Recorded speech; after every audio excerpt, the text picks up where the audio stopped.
Uncertain fate, messages and appeals, but few hard facts about kidnapped American journalist Daniel Pearl. New York police braced for trouble outside the World Economic Forum. A question for former Enron chairman Kenneth Lay: where's the money? And in the wake of doubts about the value of mammograms, a more favorable second opinion.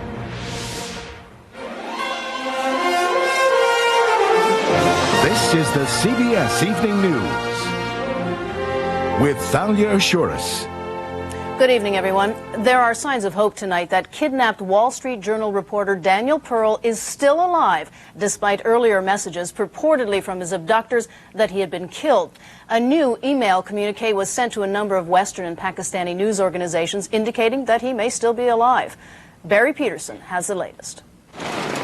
In the twist and turns surrounding the kidnapping of Wall Street Journal reporter Danny Pearl, some good news. This after an email yesterday saying Pearl had been killed and a phone call demanding ransom. We now believe that both of the messages about Danny were false, said the Wall Street Journal. We continue to believe Danny is alive.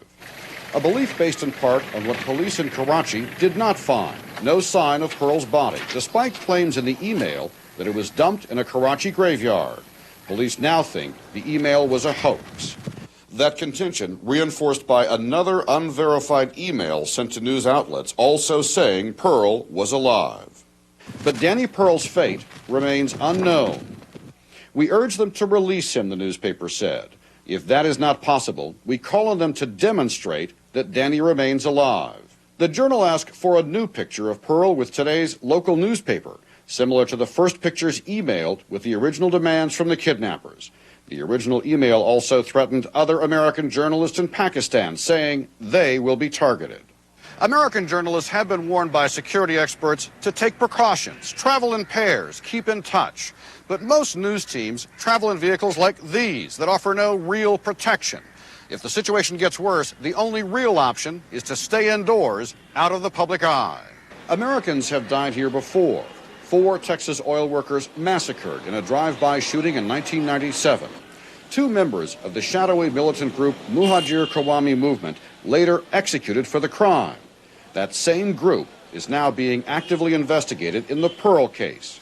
Despite the danger, most reporters are staying. We take it upon ourselves, perhaps foolishly, to come into situations where we know there's danger, where we know there's risk, solely for the purpose of getting the story out. But most journalists will no longer do what Pearl thought was safe, go out alone to meet a source.